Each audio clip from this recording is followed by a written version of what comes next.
Hi, everyone. My name's Abe. I'm the founder and CEO at Entri. Really excited to be meeting you all today and talking about DNS setup and email deliverability. So as I mentioned, I'm Abe Story. I'm the CEO and founder at Entri. Entri is a tech company that makes it very easy for users to set up DNS, whether that's for an email inbox, a website platform, a CRM, a support portal, you name it. We work with those companies to make setting up DNS effortless. So what is DNS? Well, first and foremost, DNS stands for Domain Name Systems. And what DNS does is it translates human readable names into computer readable IP addresses. So for example, if you go to emailcamp.com, behind the scenes, DNS records are configured in order to make sure that loads a specific server or IP address to then load the website that you want to visit. But this also impacts email and tons of other aspects of the internet. And if you don't have DNS set up correctly, not only could your website not load, or you could run into issues with your users, but it also means emails might not get delivered. It means people might take advantage of your email, and you might be vulnerable to spammers, hackers, and all sorts of security vulnerabilities. Well, what's the worst that can happen? Unfortunately, it's pretty bad. If you do not have DNS set up correctly for email, this means that spammers and hackers could spoof your email and send out emails to your customers, making it seem like it's coming from you, and trick your customers into doing things or responding to things when it's not actually coming from your brand. As a result, your brand reputation can tank, your email reputation can tank, and you no longer can communicate with your customers. So today we're going to talk about how do we set up DNS the right way for email and make sure we crush those scammers and deliver more emails the right way to your customers. So there are 3 key DNS records for email marketing: SPF records, DKIM records, and DMARC record. That might sound complicated or overly techy. Don't worry, we're going to break that down. It really is simple. And the one thing I'll highlight is, while these are all technically different record types, these all fall into the category of TXT records. So if you're editing your DNS and you're thinking, hey, I don't see SPF as an option, or I don't see DKIM as an option, that's because technically all of these fall in the category of a TXT record. So SPF records inform email servers which mail servers are authorized to send emails on behalf of your domain. This is really, really important. In the modern internet, right, you use all sorts of different services. You use a CRM like a HubSpot, or maybe you use an email marketing tool like a Mailjet. And those companies do the heavy lifting, right, of sending emails on your behalf. SPF records make it clear which of those services are authorized to send email on your domain's behalf. Without SPF being set up the right way, someone could maybe sign up for some email software solution and effectively send email from that solution from your domain as if it were you. We're going to talk later about how to set up SPF records and all the different aspects of that. The second is DKIM records. DKIM ensures that your emails are actually coming from your domain and they haven't been modified or intercepted during transmission. You could think of DKIM a little bit like the SSL email, basically ensuring that the email is encrypted during transmission. And last but not least, DMARC. DMARC is super important. What DMARC does is instruct your email server what to do when an incoming email does not meet the security rules that you have in place. So how do we set up SPF, DKIM, and DMARC to maximize deliverability and minimize security vulnerability? So at its core, it's 3 steps. You're going to generate the records that a service provider requires. And by service provider, I mean a third-party email solution, right? So that could be anything from, again, a CRM, an email marketing tool, a support desk tool, etc. You're going to add the records to your DNS, keeping in mind any of the existing settings you have in place. And then you're going to verify that everything is set up. So let's start with SPF records. How do we correctly set these up and how do they work? Well, as I mentioned earlier, SPF records are within the category of a TXT record, which means it's just a line of text that follows a very specific syntax. The first part of that syntax is V equals SPF1. That is the version identifier and is basically saying, hey, this is a SPF record using SPF version 1. Step 2, this is where you would include the specific domains or IP addresses that are allowed to send email on your behalf. And this can come in the format, as I mentioned, as in the format of an IP address or domains. And then step 3, and perhaps the most important part, is the qualifiers at the end. This basically says, hey, what do we do overall here if something does or doesn't kind of pass the rules we set in step 2? In other words, if we had neutral, that means that basically we would not have any rules on this. If we had the minus, which stands for fail, it would mean anything, right, that doesn't meet what we defined in step 2 as an authorized domain would not be allowed to send email.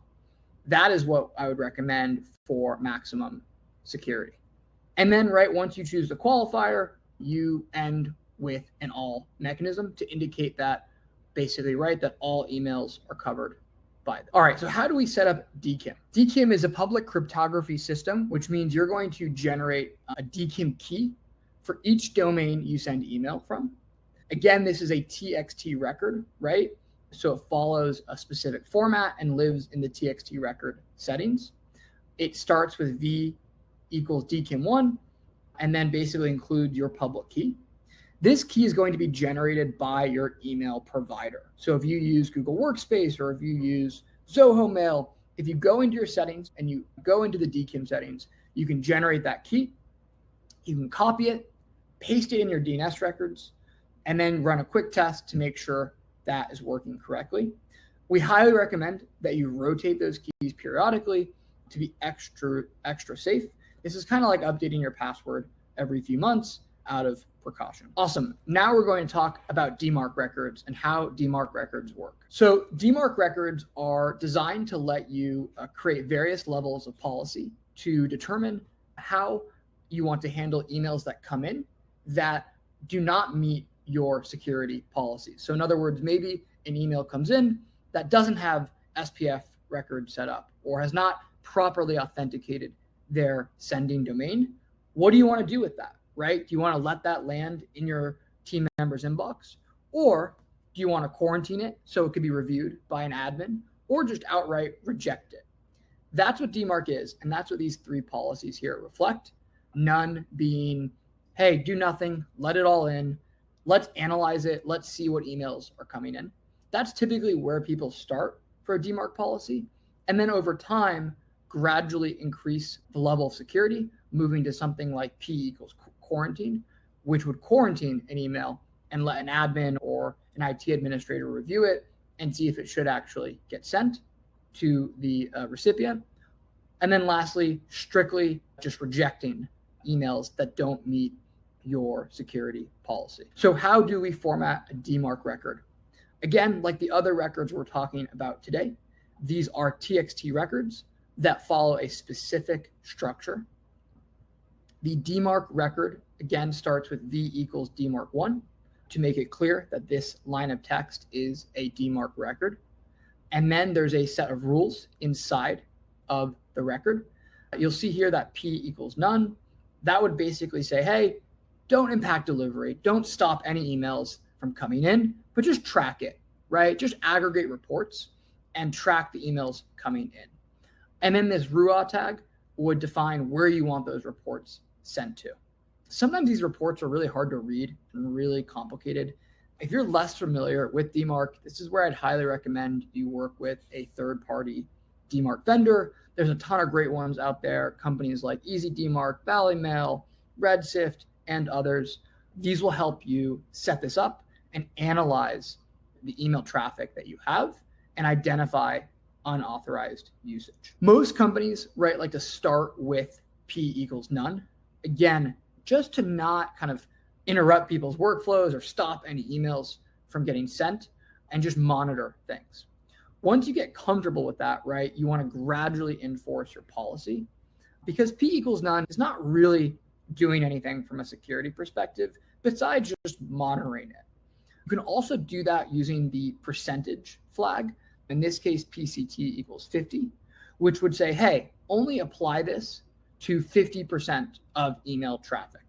That can be a really great way, especially if you're a member of a much larger organization, to do this gradually over time. And then last but not least, there are alignment modes. This is like a more advanced way of structuring the DMARC record.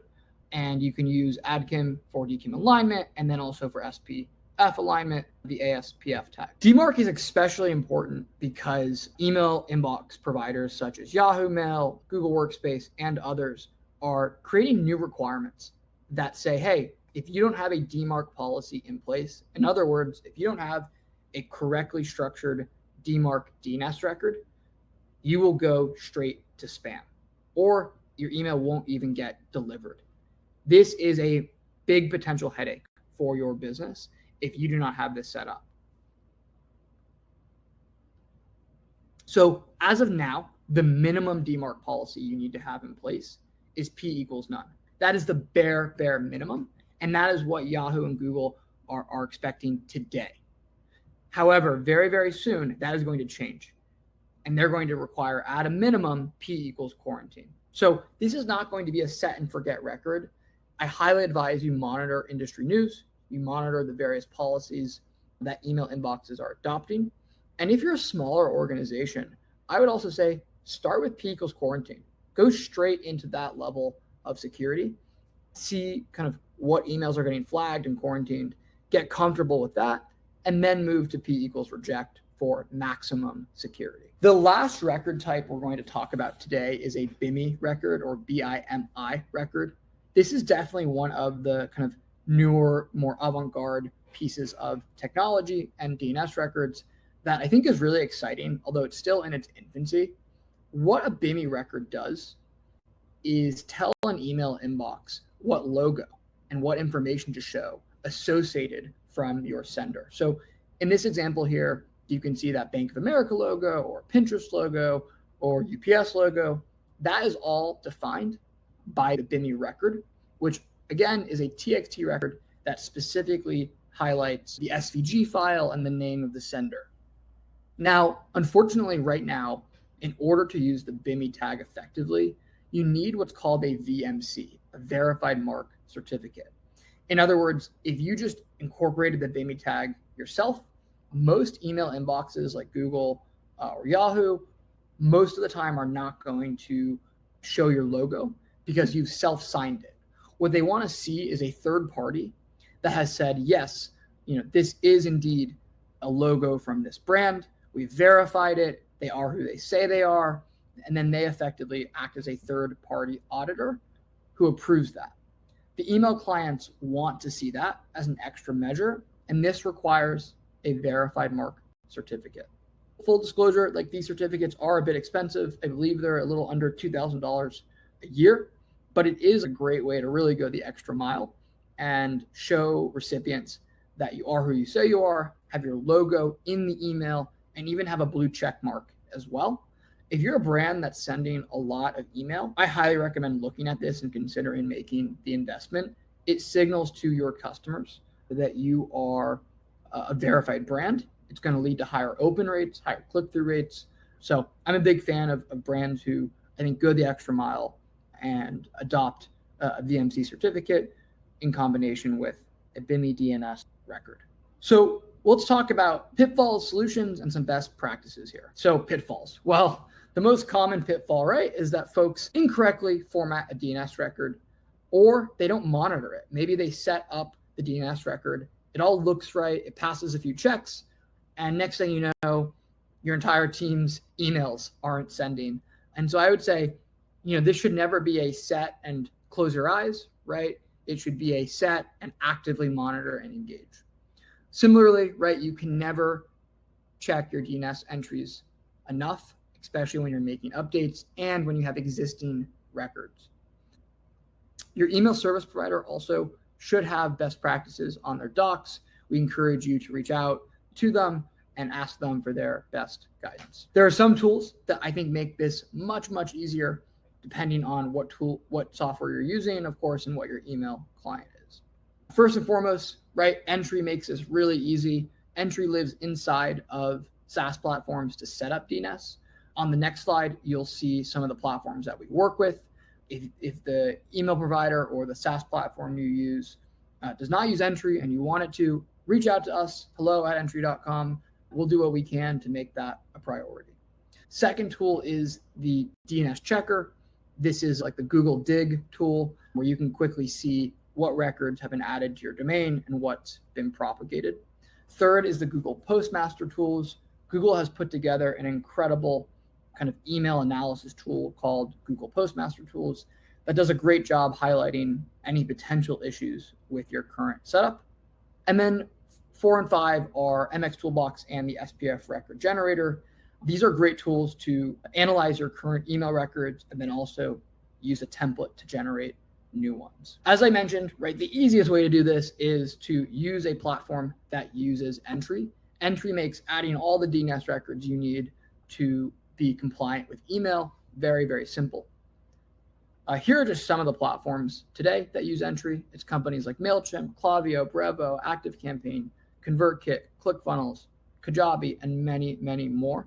Again, if you're using an email tool or a platform that Entri does not work with, please reach out to us, hello@entri.com. Let us know what email company you use that we don't work with, and we will make it a priority.